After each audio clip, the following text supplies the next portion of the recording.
Bienvenue sur le nouveau podcast Agoyamam. Agoyamam est un site de partage d'énergie positive pour booster notre mental. Tout se passe sur la plateforme agoyamam.com, mais vous pouvez également suivre le compte Instagram Agoyamam pour suivre les dernières actualités du site.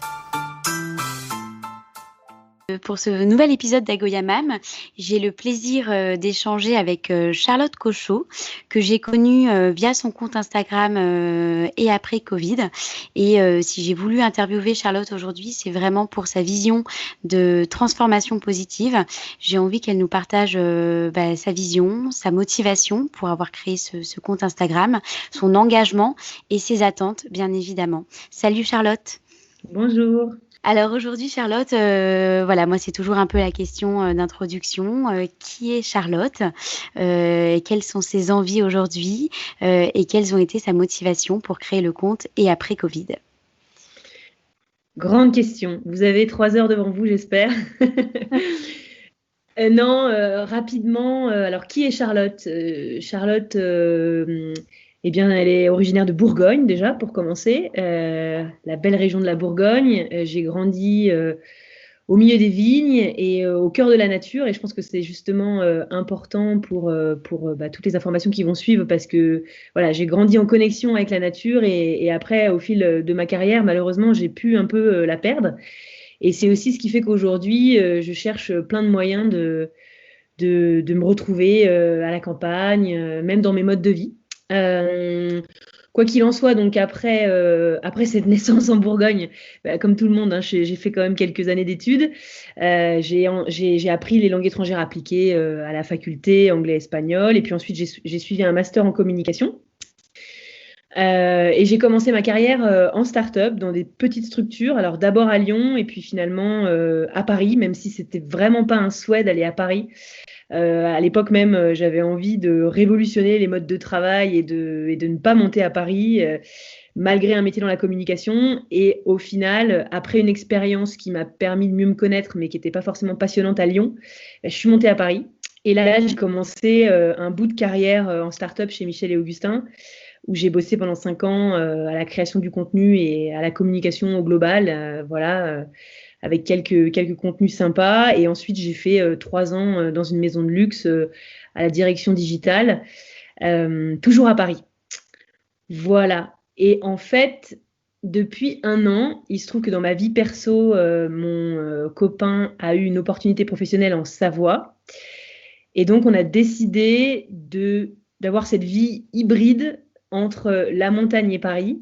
Et voilà, et donc je vis ça depuis 1 an. Et évidemment, au moment du confinement, j'étais déjà à la montagne et j'y suis restée jusqu'à encore aujourd'hui. Je ne suis pas encore remontée à Paris là, à l'heure actuelle. Mais c'est une question qui se pose du coup, de remonter à Paris. Alors, c'est une question qui se pose et elle se pose de manière un peu difficile parce que en fait, ici, j'ai revu la nature exploser comme je pouvais la voir quand j'étais jeune.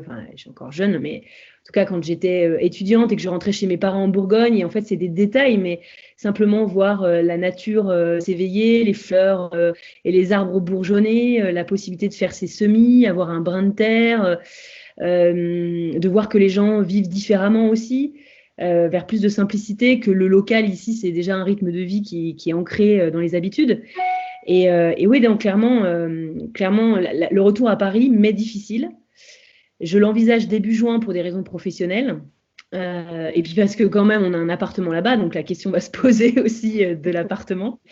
Mais ouais, en tout cas, j'ai envie d'y aller doucement. Un des enseignements de cette crise, ça a été de nous réapprendre à prendre le temps. Et en fait, je ne peux pas être à l'origine d'un enseignement comme ça, suite au sondage qu'on a pu réaliser sur la communauté, sans me l'appliquer à moi-même. Et donc, en fait, j'essaye de ne pas tout de suite me dire je vais prendre un billet de train, je vais refaire des rendez-vous, il faut que peut-être je refasse un bout de garde-robe parce que il va y avoir 2-3 rendez-vous, il faut quand même que je sois... Voilà. Enfin, j'essaye de ne pas me laisser reprendre par le rythme intensif parisien que je connaissais juste avant et de manière vraiment intensive. C'est compliqué ça, hein, pour le coup, de se réappliquer toutes les bonnes choses et les bonnes pratiques qu'on a mis en place pendant le confinement. Et on s'est un peu fait la promesse à nous-mêmes en se disant, bon, ces pratiques-là, je vais me les garder même après Covid. Et j'ai quand même l'impression malheureusement, on prend le rythme Un peu trop. Voilà. Ouais, ça glisse forcément. Après, on est humain, et puis il y a le jeu social, il y a le travail, et puis il y a aussi l'envie de retrouver quand même une vie normale, hein. Je dis pas qu'il faut rester cloîtré chez soi et rester confiné, c'est pas du tout l'idée. Mais la dynamique qu'on a mis en place avec et après, c'était vraiment se dire, on a du temps.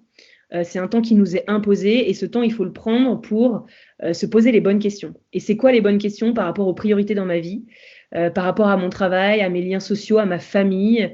Est-ce que c'est avoir une carrière et tout de suite vouloir plus, vouloir un salaire plus important, vouloir plus d'amis, connaître tous les nouveaux restos? Enfin, est-ce que c'est vraiment cette course à la nouveauté, ou plutôt un recentrage sur soi, sur ses proches, sur ce qui fait sens dans sa vie, et qui ne sont pas forcément d'ailleurs drivés par des aspects financiers, en fait, hein. C'est c'est accepter une forme de décélération qui n'est pas évidente, parce que du coup, comme je t'expliquais, moi je suis bourguignonne, j'ai commencé ma carrière à Lyon, et en fait j'ai vraiment voulu résister à cet appel de la grande ville et de la carrière, et au final j'ai succombé en partant à Paris, et c'est vrai que j'ai eu une super carrière et je regrette absolument rien. Simplement, j'aimerais bien qu'on puisse se dire aujourd'hui que c'est pas, de pas culpabiliser si on décide, par exemple, de faire sa vie comme moi je le fais entre la montagne et Paris, mais comme beaucoup d'autres personnes le font, entre le sud et Paris, entre l'est et Paris, et se dire, en fait, c'est complètement possible, voilà, de continuer d'avoir une vie hyper palpitante, professionnelle, et pour autant d'être connecté aussi à la nature et à la campagne, par exemple, quoi. Et est-ce que tu penses que ça va changer au niveau de la mentalité des employeurs? C'est-à-dire de voir que finalement, les employés ont réussi à être assez productifs, voire même plus productifs en télétravaillant. Est-ce que ça va donner envie? Enfin, moi, j'y crois et j'espère sincèrement que ça va montrer déjà que le télétravail, il peut être aussi productif que le travail physique au sein des locaux. Et est-ce que ça va pas un peu ouvrir une nouvelle porte au remote pour justement se dire qu'on a le choix de travailler dans l'endroit où on a envie d'être? Alors si, clairement, si, je pense que ça a accéléré à fond ces mentalités-là, et l'acceptation aussi de pouvoir travailler à distance. On a interviewé il n'y a pas longtemps dans Et après Vincent Huguet, qui est le CEO de Malte, qui est un des premiers réseaux de freelance européens. Et il nous disait que la prise de conscience avait été évidente, et que beaucoup d'entreprises, et on le voit aujourd'hui dans les news, poursuivent le télétravail jusqu'à déjà minimum le 2 juin, certaines jusqu'en septembre et certaines même jusqu'en 2021. Donc, de toute évidence, ça a accéléré la transition. Après, le présentiel continuera de jouer un rôle hyper important dans nos rapports sociaux, dans les échanges, dans le divertissement aussi. Donc, il faut aussi se dire, d'accord, on continue le télétravail, mais dans ce cas, redéfinir aussi le rôle du lieu. Quel est le rôle du bureau demain? Je pense que ça doit faire partie de 2 projets parallèles. Et puis surtout, j'ai envie de dire, si jamais vous êtes dans une entreprise où ça a fait bouger les lignes, mais vous sentez que voilà, c'est pas encore une vraie culture, en fait, prenez le temps au moment de la reprise, c'est-à-dire maintenant, pour vous poser la question avec votre management, avec votre direction, et faire le point entre salarié-manager, manager-salarié. Qu'est-ce qui était bien, qu'est-ce qui n'était pas bien, qu'est-ce qu'on peut faire mieux, qu'est-ce qu'on doit poursuivre, et voilà, et faire en sorte vraiment qu'on se donne les moyens de continuer de télétravailler, parce que l'impact sur nos déplacements est conséquent, et que évidemment ça favorise la dépollution aussi, puisqu'on se déplace moins, et donc on prend moins la voiture, moins les transports en commun, moins l'avion, et que voilà, se poser la question, est-ce qu'une réunion aujourd'hui à distance est moins efficace qu'une réunion en présentiel? Je suis pas certaine, je suis vraiment pas certaine. Moi non plus. Et il y a un autre aussi sujet qui serait assez facilité par le remote. Ce serait, on a bien vu que le Covid était qui impactait les zones surpeuplées. Donc Paris en l'occurrence, parce que voilà, il y a un nombre d'habitants au kilomètre carré qui est énorme. Moi, j'ai quand même envie de me dire, est-ce que cette nouvelle façon de travailler va pas désengorger Paris et finalement rétablir un peu l'équilibre en fonction du nombre d'habitants plus équitablement partout en France? Alors moi, j'y crois vachement. Je ne sais pas si c'est utopique, mais moi aussi, j'ai envie de croire en fait que les personnes vont, entre guillemets, un peu renoncer à cette course carriériste parce qu'encore une fois, il faut rassurer le salarié, il faut rassurer la personne qui travaille en lui disant, c'est pas parce que demain tu décides de travailler 30 à 40%, à 50% de ton temps à la campagne que ta carrière va être potentiellement dégradée. Donc je pense qu'il faut vraiment rassurer le salarié là-dessus. Et ensuite, moi, j'ose espérer qu'en effet, il y aura un impact sur les villes. Parce qu'en plus, ici, localement, moi qui suis dans un petit village là, de montagne, alors ça reste dynamique comme région, je ne suis pas totalement paumée non plus, mais il y a une envie peut-être, oui, de redynamiser aussi les campagnes, en fait. Mm. En vivant plus à distance des villes, clairement. Clairement. Ouais. Et puis aussi à la réorganisation de sa vie individuelle, j'imagine. Exactement. Bah, là déjà, si j'étais restée à Paris, je n'aurais évidemment pas eu de petit terrain. Là, j'ai un petit terrain. On a pu faire des semis que je n'aurais jamais fait si j'étais à Paris. J'ai pu prendre le temps de les voir pousser. Là, j'ai pris le temps de les planter. J'espère avoir le temps de les déguster d'ici quelques mois, une fois qu'ils auront poussé. Mais ouais, en fait, il y a plein d'avantages. Il y a plein d'avantages. Et puis, c'est une prise de conscience. En fait, ça participe à une prise de conscience générale sur cette course incessante parisienne. Enfin, moi, j'étais vraiment en plein dedans. D'ailleurs, avant même le confinement, je disais à mon copain, je suis désolée, mais j'étais censée rester toute la semaine à la montagne, mais je remonterai mercredi parce que j'avais plein de projets, plein de trucs et tout. Bon, ça n'a pas empêché que mes projets continuent, en fait, même si j'étais pas présente. Et pour autant, je me suis vachement retrouvée là où je suis aujourd'hui. Il y a eu un déclic, j'imagine que ça a été progressif, bien sûr, mais à quel moment tu t'es dit, je vais créer un compte Instagram et après Covid, et à quel moment il y a eu le passage de je change mes habitudes personnelles et j'ai envie d'entraîner avec moi une communauté? Alors en fait, c'est vrai que c'est arrivé assez rapidement au début du confinement, parce que déjà, je regarde beaucoup les infos, mais j'ai des proches qui regardent énormément les infos. Et donc, il y avait sans cesse ces rapports aux articles, ces rapports aux chiffres, ces rapports à la phobie générale, à un côté hyper anxiogène. Et en fait, moi, je me suis dit, mais c'est pas possible qu'on se raccorde qu'aux médias. Parce que, ok, bon, c'est hyper important de s'informer, mais je me suis dit, c'est pas possible. Si on n'écoute que ça, on va finir par devenir fou, à se dire qu'en fait, la solution est insolvable et que voilà, tout va recommencer comme avant. Donc, il y a eu une dimension médiatique hyper importante dans ma démarche où je me suis dit, il faut que je trouve du positif là-dedans. Parce qu'en plus, moi, je l'ai trouvé. Donc, il y a forcément des gens comme moi qui se posent la question aujourd'hui mais finalement, c'est quoi le pire? C'est le confinement ou le déconfinement? D'ailleurs, moi, c'est un parallèle, mais j'ai presque plus peur du déconfinement que du confinement. Moi aussi. Enfin, quoi qu'il en soit. Donc, je me suis retrouvée face aux médias. Donc, ça a été une première prise de conscience. J'ai cherché, j'ai pas trouvé. D'ailleurs, c'est marrant, je te raconterai comment une des personnes de l'équipe aujourd'hui, cofondatrice Julie, comment je l'ai rencontrée. En fait, elle a écrit un des premiers articles sur l'après un peu positif. Et donc, du coup, je lui ai écrit en lui disant, j'ai lu ton article, est-ce qu'on peut se parler parce que je suis dans le même cas que toi et que j'ai besoin de parler avec quelqu'un de comment, en fait, prendre ce temps pour se réinventer. Donc voilà, il y a eu les médias, il y a eu la deuxième prise de conscience, enfin l'envie de générer ce compte et cette communauté, ça a été mes proches. On a beaucoup gardé des contacts évidemment digitaux et téléphoniques. Et en fait, des personnes parmi mes proches que je n'avais jamais vraiment vu prendre conscience. C'est-à-dire là où moi, par exemple, je faisais déjà hyper attention à ce que je mangeais, à ma réduction de matière animale, des choses comme ça. Eux, vraiment, bon, j'étais un peu l'ovni du groupe, quoi. Et là, je les ai vus se dire, ouais, en fait, non, là, il faut peut-être bouger les choses, bouger les lignes et faire quelque chose. Donc, je me suis dit, bah, tiens, si ces personnes-là sont plus sensibles, c'est maintenant qu'il faut y aller. Et la troisième raison, bah, c'est une phobie personnelle de se dire, en fait, je me remets énormément en question dans mon quotidien et dans ma vie personnelle. Et je me suis dit, c'est pas possible qu'on tire pas de leçons de cette situation. Et donc, l'envie de tirer des leçons ensemble et d'avancer ensemble, en fait.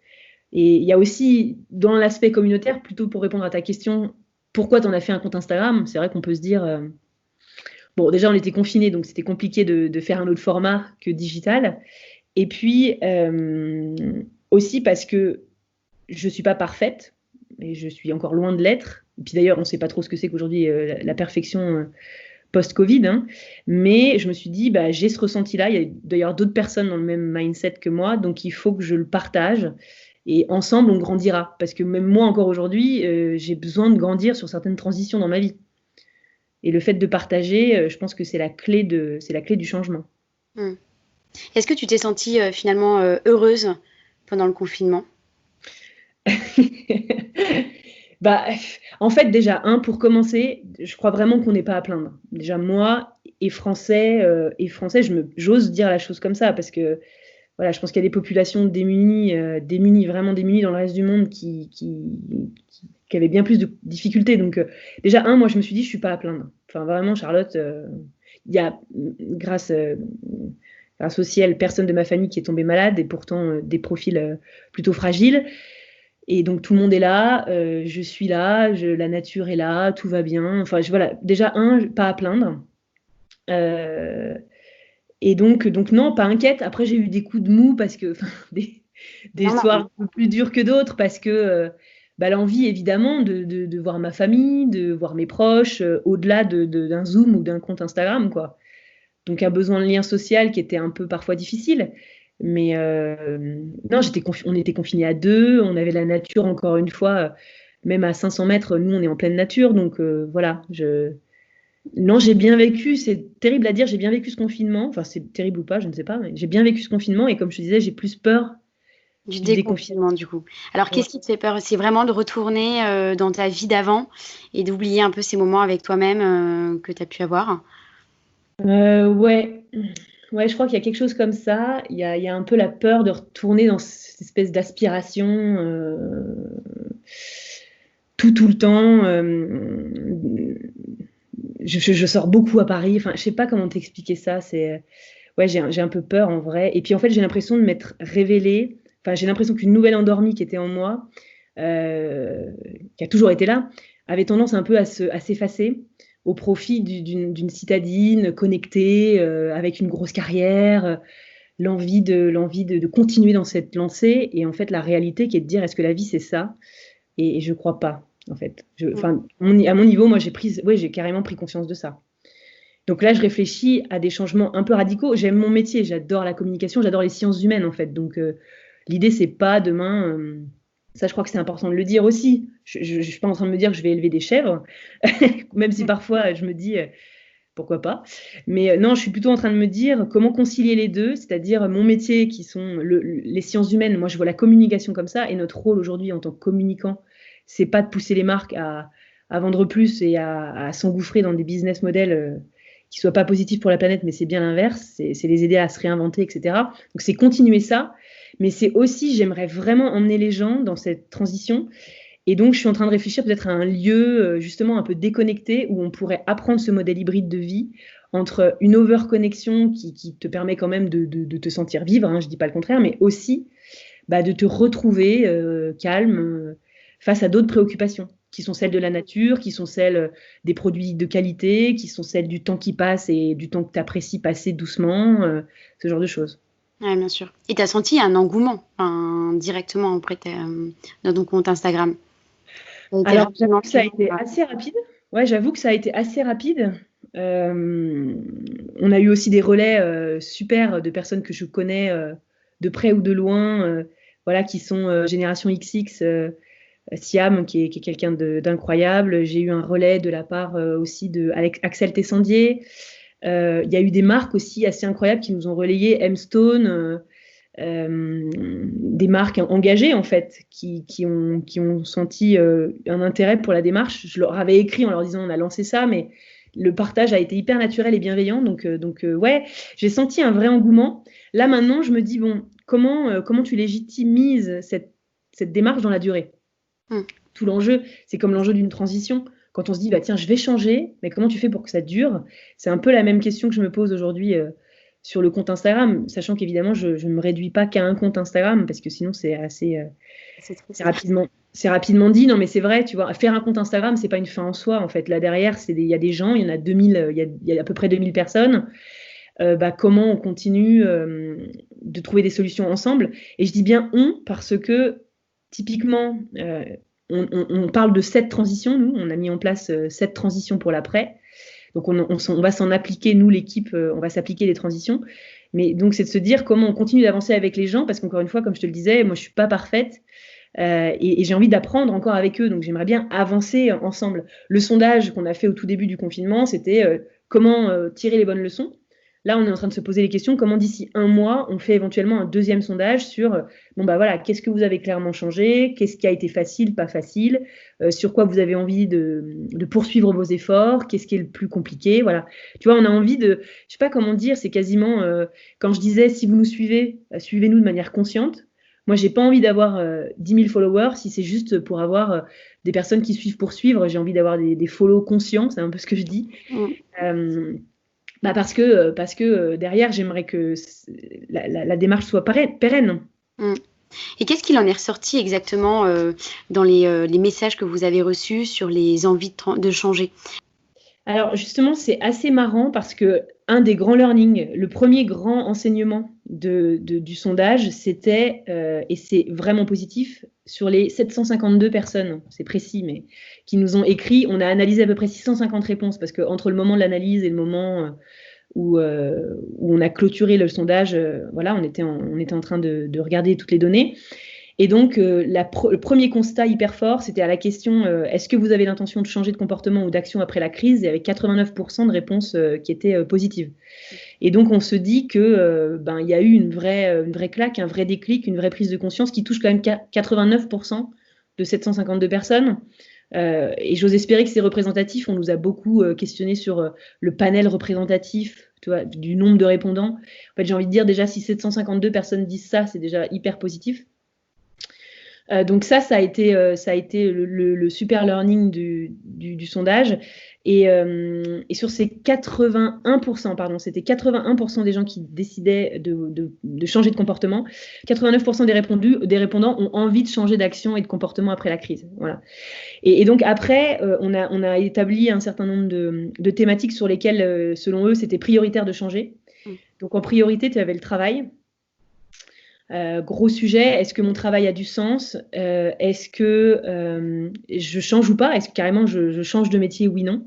Une grosse remise en question du travail. Ensuite, on a eu une énorme remise en question de l'alimentation. Comment mieux se nourrir, comment même simplement continuer de cuisiner, moins acheter de produits transformés.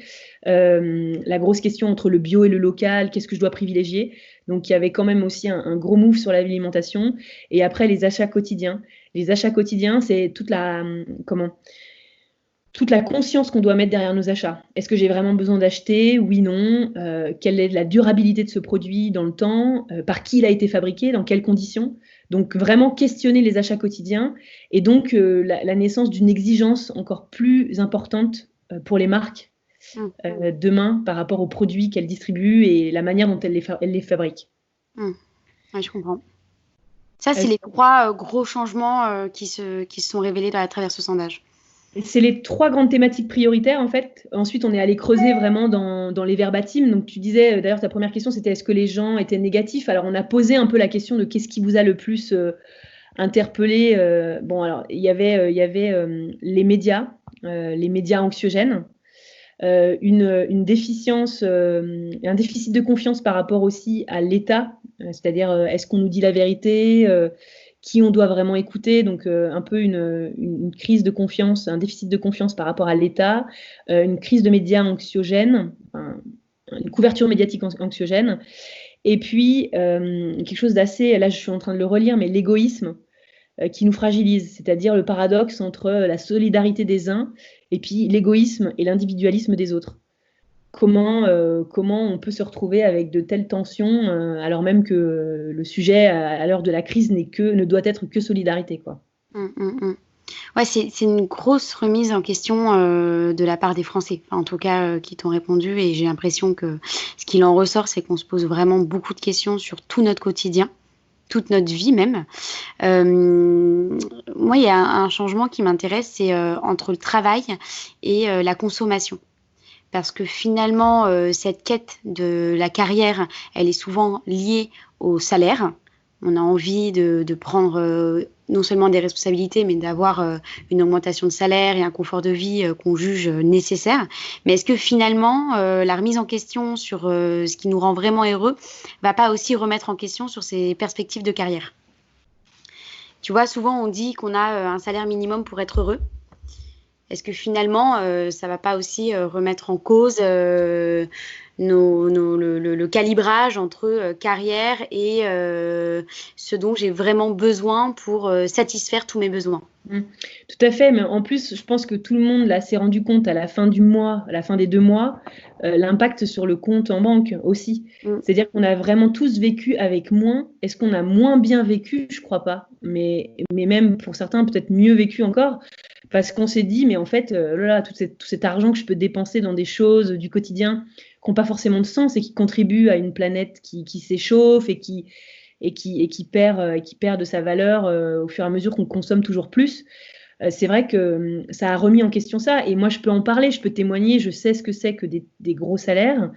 Je sais aussi ce que c'est que diminuer en salaire, puisque maintenant, donc, je travaille plus. Enfin, je travaille, pardon, mais j'ai ma structure. Donc, contrairement à ma dernière expérience, évidemment, ça a créé une diminution de mon salaire. Et pour autant, je me suis bien rendu compte, et ça, faut en être conscient, plus je gagne, plus je dépense. Moins je gagne, moins je dépense, mais en fait, on a l'impression qu'il n'y a pas de limite, quoi. Et alors qu'en fait, je pense qu'il faudrait s'en fixer une, clairement. Tu as vécu quand même déjà, toi, une transformation à titre individuel. Ouais, alors j'ai eu un peu peur, j'avoue. J'ai eu un peu peur parce qu'en fait, on se pose plus de questions pour rien. C'est-à-dire qu'on se dit, tiens, je veux prendre un train last minute, je prends mon train, je craque sur un dernier fringue, je craque sur le fringue. Enfin, c'est vrai qu'il y a moins d'obstacles, mais c'est pas forcément les meilleurs obstacles à vivre.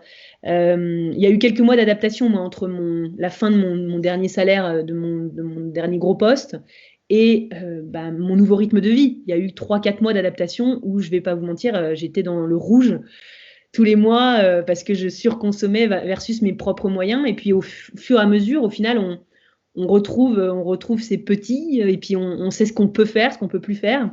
Je craque moins sur des déplacements tout le temps pour aller voir les uns les autres à droite à gauche. Quand je craque, je favorise peut-être plus du blablacar que de l'avion, ce qui n'est pas plus mal. Voilà, j'ai revu un peu mes priorités, c'est clair, c'est clair. Mais au final, en termes d'épanouissement, tu t'y retrouves encore mieux, j'imagine. Ah là, oui, je pense que même je me prends une telle claque que je me dis même, mais ouais, c'est pour ça que j'aimerais le transmettre en fait. J'aimerais que les personnes se disent que c'est possible de lâcher un peu du lest sur des moyens financiers pour retrouver à côté de ça un peu plus du bonheur. J'étais déjà très heureuse avant, mais je veux dire de simplicité, quoi. Et puis moins de. Peut-être différente. Comment? Une conception de la vie qui est peut-être un peu différente. Ouais, puis moins de dépendance à des systèmes de croyances aussi. Enfin, je sais pas, mais après, là, le débat pourrait être sans fin. Mais tu sais que je suis pas sortie de l'auberge, hein, parce que là, je sais que je remonte normalement à Paris. Enfin, c'est à peu près prévu quand même, mais normalement début juin. Ouais, je me pose la question de combien de temps j'y reste. On a notre appartement là-bas, donc il faut quand même que je gère 2-3 choses. On va certainement le mettre à disposition. Enfin, on est en train de réfléchir un peu à la logistique de cette vie, mais ouais, des choses vont changer. Mais en fait, j'ai presque encore du mal à assumer ça. Tu vois, là, je réfléchis à ouvrir un lieu. Ici, on est en Savoie. On pourrait accueillir, là, j'ai quelques chambres, je pourrais accueillir des gens qui peut-être auraient besoin de se déconnecter. Je suis là, je me dis, est-ce que je le propose? Est-ce que je le propose pas? Est-ce que je peux oser le proposer? Puis je me dis, imaginons, ça marche hyper bien, les gens se retrouvent ici, j'ai envie d'en faire mon métier de demain. Est-ce que je vais oser, par exemple, commencer à regarder des maisons ici pour commencer à accueillir plus de monde? Tu vois, en fait, j'ai l'impression de me dire, si je mets le doigt dans l'engrenage, est-ce que ça va être vraiment ce dont j'ai envie? Tu vois, je suis en train de me poser un peu toutes ces questions-là. Mais j'en suis là. C'est-à-dire que j'ai même prévenu, parce que c'est hyper important, tu parles de proches dans tes questions et c'est hyper important, ton entourage. Est-ce que tu es soutenu ou pas? Et moi, je sais que là, j'ai un copain qui me dit, écoute, fais-le, quoi. Enfin, tu es dans la période, tu es dans tes questionnements, teste-le, vas-y. Donc en fait, j'ai tous les signaux au vert.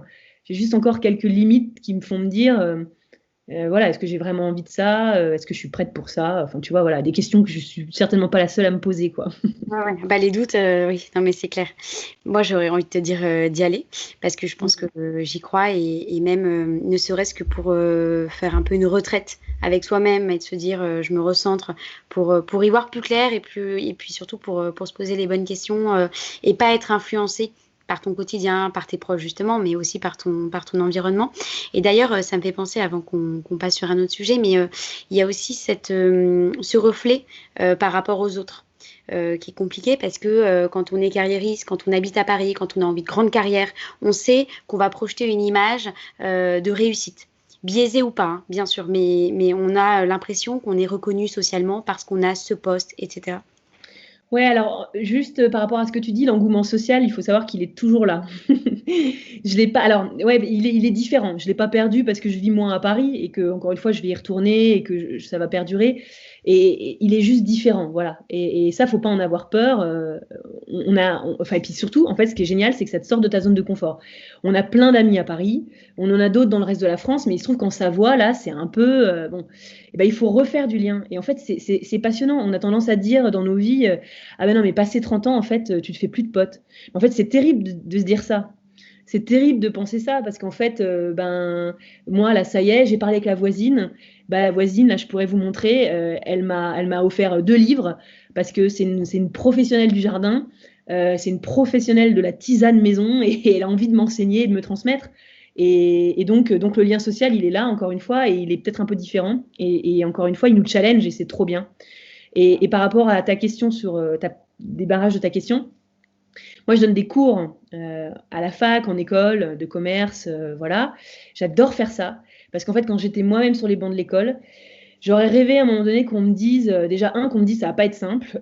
Et non, quand tu vas sortir, tu vas pas trouver un job tout de suite au salaire que tu t'imagines, même si moi, on m'a fait croire que oui, mais en fait, c'est bien plus compliqué que ça.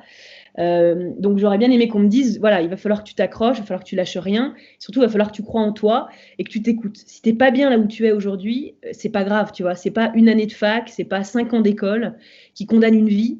Donc écoute-toi, essaye vraiment d'être à ta place là où tu es. Moi j'aime bien poser la question à mes élèves, qui est bien là, qui se sent à sa place, et j'aime bien les mettre à l'aise tout de suite dans le cours. Parce qu'on le sent, on le voit assez rapidement. Il y a des élèves où on ne sait pas du tout pourquoi ils sont là, quoi. Et donc, par rapport à ce sentiment, je perds un peu le fil, mais par rapport au sentiment que tu décrivais, c'est s'écouter très jeune. Et j'aimerais bien que même au niveau de l'éducation au global, on donne plus de place à l'écoute de soi, à des cours comme ça, peut-être même de développement personnel, parce que c'est hyper compliqué. Moi, je pense que je me suis découverte, et je continue encore, c'est toute une vie de se découvrir, mais j'ai fait des rencontres aussi, c'est hyper important dans sa vie de faire des rencontres de mentors, de personnes qui t'inspirent, qui te guident, parce que sinon, je veux dire, c'est un peu un égarement permanent, quoi. Enfin... Ouais, c'est clair. Et tu as senti que tu avais un rôle de mentor pour certains de tes élèves ou pour certaines personnes de la communauté qui attendent de toi quelque part de l'inspiration et des enseignements? Alors, les élèves, oui, et ça, c'est trop cool, et j'essaye d'avoir ce rôle. C'est pas facile parce que c'est hyper chronophage déjà, et puis il faut une méthode. C'est-à-dire que, oui, il y a plein d'élèves avec qui je suis en contact, et toujours en contact, et que j'essaye de suivre, et que j'essaye de rassurer par rapport à leur propre carrière. Donc ça, clairement, oui, et j'ai envie de continuer de le faire. Parce que c'est trop important. Moi, je suis trop. Dès que je donne des cours, j'adore les tensions, les oppositions qui animent cette jeunesse. Je trouve ça trop cool, quoi. Et puis même la crainte qu'ils ont par rapport au monde qui arrive, en fait, il faut que ça devienne une force. Enfin, je suis vraiment passionnée de ces jeunes. Je suis encore partie de cette jeunesse, mais parfois je me mets à leur place énormément, mais je me dis, faut les accompagner, faut vraiment les accompagner. Donc, chapeau à toutes les professions sur l'éducation au quotidien, parce que c'est un sacré job. Et ensuite, par rapport à la communauté, donc encore, enfin moi je l'ai fondé, mais il y a 3 cofondateurs qui l'ont rejoint, Valentin, Julie, Johan, et puis il y a toute la communauté qu'on considère un peu être comme des cofondateurs parce qu'au quotidien ils construisent la transition de demain et que eux-mêmes peuvent transmettre. Je vais donner un exemple hyper simple. On a eu en commentaire une jeune fille qui était un peu énervée du fait qu'on parlait de l'alimentation raisonnable et qui disait non mais attendez, moi je fais ci depuis tant de temps, je m'alimente comme ça depuis tant de temps. On lui a dit écoute, super, mais en fait toi tu as réussi, mais il y en a plein qui sont en train d'essayer de réussir, donc tu sais quoi, viens nous expliquer comment tu as fait, quelle a été ta remise en question, quelle a été ta prise de conscience et quel a été ton passage à l'action et comment tu as fait. Et donc, d'ailleurs, c'est un podcast qui s'appelle Les Nouvelles Normalités qu'on a lancé. On appelle plutôt ça des histoires vocales parce que je sais pas, le podcast, moi, voilà, je le vois, toi, je le vois plus comme un podcast et donc de l'interview. Voilà, nous, c'est vraiment de l'histoire vocale en vue de mettre les gens sur la voie de la transition. Et donc, Lucie, elle s'appelle Lucie. Lucie, on lui a dit, bah, viens nous raconter ton histoire parce que potentiellement, tu peux emmener des gens avec toi. Et ça l'a totalement retourné, tu vois. Et aujourd'hui, c'est ça que j'essaye de faire avec cette communauté. Donc, quand tu dis mentor, en fait, j'ai envie de dire, on peut tous être mentor demain et on doit tous l'être. On doit tous l'être. C'est pas parce que tu as réussi que ça doit s'arrêter là. Transmets ta réussite, même tes doutes, tes échecs, et puis emmène les gens avec toi dans la transition. C'est ça qui me semble être important. Ce que j'aime aussi avec ce que vous transmettez à travers et après Covid, c'est surtout une vision optimiste. Beaucoup de personnes, aujourd'hui, quand on leur parle du futur, ont des craintes, ont des angoisses, ce qui est normal, hein. Enfin, je veux dire, moi la première. Mais j'aime m'entourer, en tout cas, de personnes qui restent optimistes, malgré cette crise, malgré ce changement qui fait peur. Et je trouve que c'est plutôt une belle vision. Est-ce que, alors souvent, on associe optimisme un peu au rêveur. Et oui, vous êtes mignon, vous êtes optimiste, dans votre bulle, etc. Tu vois, c'est des phrases qu'on pourrait entendre. Tu leur répondrais quoi aux personnes qui pensent que tu es un peu une rêveuse et que c'est trop facile d'être optimiste? Ouais, alors en effet, je pense que ça vient d'une déformation personnelle ou d'une qualité personnelle. Mais c'est vrai que j'ai tendance toujours à essayer de voir le positif dans les situations difficiles. Et je pense que c'est important. Et puis même, tu parles de ne pas adhérer au négatif. Et ça, c'est hyper important dans votre entourage de voir aussi avec qui vous côtoyez au quotidien et d'avoir des personnes qui vous soutiennent et qui sont positives pour vous emmener de l'avant. Ce que je répondrais aux personnes qui disent que l'optimisme se confond avec le rêve, je leur dirais, en fait, ça coûte rien d'essayer d'être optimiste plutôt que d'être pessimiste. Et essayez au moins d'y croire. Enfin, qu'est-ce que ça coûte plutôt que de ne pas y croire? Pour moi, pas y croire, c'est vraiment baisser les bras, en fait. Et si on baisse tous les bras demain, alors à quoi va ressembler le monde? Alors que si on se dit, on essaye tous un petit peu à notre échelle, progressivement, parce qu'encore une fois, il n'est pas question de changer comme ça en un claquement de doigts, on va tous y arriver, mais d'y aller doucement, mais sûrement. Alors dans ce cas, c'est forcément plus positif pour nous tous que de ne pas y croire. Enfin, Ouais, bien sûr. Et là-dessus, je ferai un petit parallèle avec tous les articles qui peuvent tomber au quotidien sur le monde d'après, arrêtez d'y croire, etc. Faites attention à ce que vous regardez, à ce que vous lisez, à ce que vous écoutez. Il faut diversifier les médias, comme on diversifie aujourd'hui son alimentation, il faut diversifier ses sources d'informations. Se faire des avis, être curieux, ne pas se contenter d'un avis, d'une interprétation, ça sera mon point de vue, mais multiplier ses points de vue, multiplier ses expériences, ses rencontres, de manière à pas être figé. Mais ça a été un vrai sujet. Moi, j'ai eu un échange avec mes parents pendant le confinement, là, où ils m'ont dit, ils m'ont souri avec tout leur amour en me disant, ouais, bonne chance ma fille, si tu regardes ceci, si tu regardes cela, ça va tout être balayé. On a parlé de culture, on a parlé d'éducation, on a parlé de symboles sociaux et ils me challenge. Enfin, même eux m'ont dit good luck. Mais en fait, plus on me dit good luck, moi, et plus j'ai envie d'y aller à fond, quoi. Donc, au contraire, tu sais quoi, en fait, que les détracteurs continuent, enfin, ou que les gens qui n'y croient pas continuent, ça donne de l'énergie à ceux qui y croient, en fait. C'est souvent. J'ai interviewé un sportif dans mon premier podcast et c'est exactement ce qu'il me disait. Ça lui faisait ressortir la niaque. Bah ouais, exactement. Ouais. Comment tu envisages de garder ces bonnes habitudes sur le long terme? Alors, c'est une excellente question. Il y en a certaines que j'avais avant la crise et de toute évidence, ça aussi, c'est important de le rappeler. Il y a énormément de personnes qui avaient déjà commencé une transition et qui doivent la poursuivre, donc surtout ne pas relâcher les efforts. Donc moi, je vais continuer à ne pas relâcher mes efforts sur la réduction de mes déplacements, sur mon alimentation, diversifier mon alimentation, réduire ma consommation de viande, ces choses-là, prendre du temps pour moi et pour les autres. Voilà, moi sans cesse, je me disais, il faut que je m'engage dans ceci, il faut que je m'engage dans cela. J'ai jamais pris le temps de le faire, donc là, c'est décidé, je le prends. Que ça soit localement ici, dans le petit village, comme à Paris demain. Donc tout ça, je vais essayer de le poursuivre. Et ce qui est hyper intéressant, c'est que là, ce qu'on s'est dit avec l'équipe, donc et après, on va raconter notre transition. C'est-à-dire qu'on a chacun choisi une transition, des 7 transitions qu'on a communiquées. Donc, dans les 7 transitions qu'on a communiquées, il y avait penser locale, partager, s'entraider, être curieux, questionner l'existant. Tu vois, c'est des transitions un peu globales, générales, mais qui te permettent d'aller chercher la solution qui te correspond. Parce qu'encore une fois, rien ne sert d'imposer aux gens pour changer. Il faut qu'ils aillent chercher là où ils sont le plus sensibles et ensuite qu'ils changent doucement. Et donc, ce qu'on va faire, c'est qu'on va prendre la parole, nous, à travers le conte, et on va faire suivre nos transitions, en fait, sur lesquelles on doit encore s'améliorer. Donc, tu vois, il y a par exemple Julie, elle va parler de transition numérique, parce qu'il y a quelque chose auquel on ne pense pas, mais c'est nos emails, c'est les serveurs, c'est toute cette donnée qu'on génère pour des choses parfois inutiles et dont on doit avoir conscience. Donc, Julie, elle va parler du numérique à impact. Valentin, il va repenser sa façon de travailler et de consommer. Voilà, et Johan, il va parler de nouvelles localités, comment est-ce qu'il fait vivre localement, comment est-ce qu'il vit localement, voilà. Et moi, je vais parler de comment continuer de prendre le temps pour soi et d'entraide.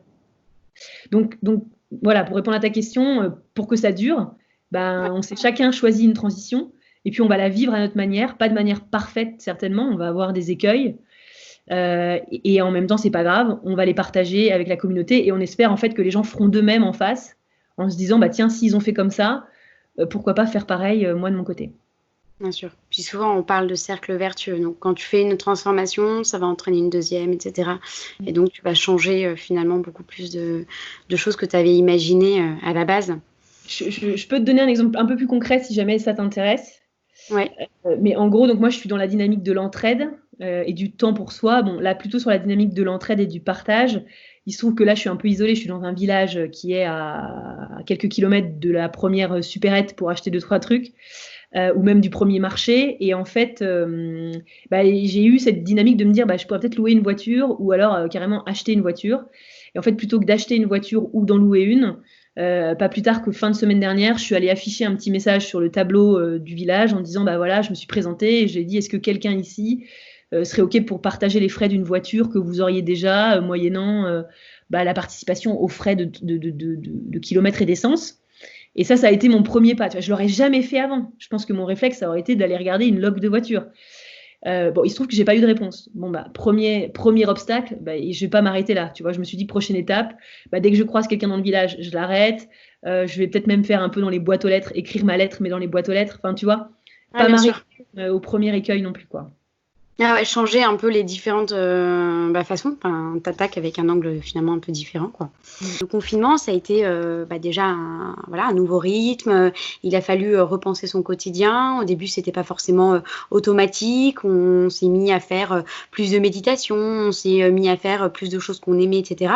Déjà, au début, on a culpabilisé parce qu'on se disait, mince, ce temps-là, je devrais peut-être travailler, je devrais peut-être faire ci, etc. Enfin, tu vois, il a fallu vraiment réajuster notre quotidien. Et puis, passer plusieurs semaines. Moi, j'ai eu l'impression que c'était vraiment au bout de 2 semaines et demie, 3 semaines où ça y est, quoi, mon quotidien était repensé, j'étais calée et finalement, je venais pas subir le confinement. Alors bon, peut-être que ce sera cette même temporalité, mais j'ai quand même l'impression que les changements dont tu parles sont quand même plus importants parce que ça vient vraiment d'un changement dans ta vie. C'est quand même un reconditionnement de son cerveau aussi quelque part. Oui, c'est très vrai. Là-dessus, alors moi je l'ai pas encore lu, mais j'en ai entendu beaucoup parler et il faut que je le lise. J'ai entendu parler donc du bouquin de Sébastien Boller qui s'appelle Le bug humain, ou pourquoi on ne change pas face à la catastrophe en fait, et pourquoi on continue dans nos comportements qui sont pas toujours les bons. Donc je vais le lire et je pense que j'apprendrai pas mal de choses sur ce sujet-là parce que je commence à me passionner du coup sur en effet, comme tu dis, le parcours de la transition. Quel est ton parcours de transition? Combien de temps il prend? Alors, ma première réponse, ça serait déjà de se dire, on n'est pas tous pareils. On n'a pas tous eu les mêmes éducations. On n'a pas eu tous le même accès au choix. Emmanuelle Duet, qui est hyper intéressante, je ne sais pas si tu la connais. Ouais. Elle dit que le choix et le luxe est un luxe. Le choix est le luxe du privilège, enfin, est un privilège du luxe. Le choix est un privilège du luxe. Parce que voilà, ceux qui ont le choix, ils ont plutôt pas autant plus de facilité à faire des choix. Enfin, quoi qu'il en soit, donc on n'est pas tous les mêmes et on part pas tous du même point. Donc quelqu'un, tu vois, par exemple, qui va être au stade de sa remise en question et qui n'a pas encore pris conscience, si tu veux, peut-être qu'il aura besoin de 3 mois, alors que quelqu'un qui est déjà à la remise en question, qui attend plus que les solutions pour passer à l'action, peut-être que 2 semaines lui suffiront. Et puis peut-être aussi quelqu'un qui a besoin peut-être un peu plus d'être secoué, d'avoir un petit peu plus de croyance dans les choses avant de se lancer, bah, ça lui prendra plus de temps que la personne qui a tendance à se dire « je lis, j'applique ». Tu vois, il y a aussi des questions de personnalité là-dedans. Et c'est ça que je trouve qu'on n'a pas suffisamment pris en compte dans toutes les solutions qu'on a pu voir germer, mais hyper intéressantes, hein, des derniers mois, typiquement des beaux mouvements comme On est prêt ou l'affaire du siècle, où tu vois, on te demandait tout de suite de signer une pétition, de te mouiller, limite de sortir dans la rue avec les panneaux, ou Youth for Climate aussi, qui est un mouvement incroyable, et qui est un très très gros mouvement, et c'est hyper bien, sauf que tu as envie de dire, ben, vous êtes là, vous avez tous les gens qui vous suivent, ben, oui, mais retournez-vous quand même et essayez d'aller chercher les personnes qui n'ont pas encore cette ouverture d'esprit ou rien que ce temps à s'informer. Et je pense qu'il faudrait davantage mélanger, en fait. Il y a des inégalités dans la transition. Il y a des inégalités dans la transition. On parlait, tu vois, des populations défavorisées. Moi, c'est quelque chose qui me touche vachement. Et je me dis, même demain et après, comment, par exemple, si ces 2000 personnes qui nous suivent sont des personnes qui sont convaincues, bah, comment ces 2000 personnes, elles peuvent tendre la main à des personnes qui sont plus défavorisées et qui, parce qu'ils n'ont pas eu cette éducation, ne sont pas encore prêts, parce qu'ils n'ont ni le temps ni l'argent. Enfin, tu vois, essayer aussi de se tendre la main pour avoir un rythme tous à peu près similaire. Parce que sinon, ça sera très irrégulier. Mais regarde, moi, je te parlais de mon expérience personnelle. T'imagines, entre mon premier job et aujourd'hui, ça se compte en années, certaines transitions, quoi. Tu vois, l'acceptation de carrière et de te dire, presque, je prends un risque en arrêtant d'être trop à Paris et d'être un peu plus à la montagne, ça m'a mis des années. Mais ça m'a pris des années, quoi, à me dire, ose. Et là, le confinement m'a vraiment fait me dire, mais en fait, c'est carrément possible. Ouais, ça peut être très long. Alors, entre changement des habitudes et changement de mentalité, je pense que c'est pas du tout le même rapport. Tu disais tout à l'heure, je pense qu'il y a un vrai message qui serait intéressant, c'est de se dire d'encourager un maximum de personnes dans l'éducation nationale, d'intégrer ce genre de discours de transition positive au sein même de l'école. Parce qu'effectivement, on a quand même la chance d'avoir un pays où l'école est gratuite et accessible à tous. Et donc, on aurait envie d'intégrer tous ces messages et de les rendre accessibles directement dans les écoles. Mais je crois qu'il y a des choses qui doivent se faire. Puis, je ne sais plus où est-ce que j'entendais. Je me demande si c'est pas un podcast où j'entendais une. Ah non, ça va être bientôt dans un épisode des Nouvelles Normalités, justement. Donc, dans les histoires vocales, il y a une maman qui nous explique. En fait, c'est génial parce que nous, on fait le travail auprès des enfants et les professeurs font le travail auprès des enfants aussi. Et ils rentrent de l'école et ils ont déjà une conscience écologique sur le tri, sur la consommation de l'eau, sur l'anti-gaspillage.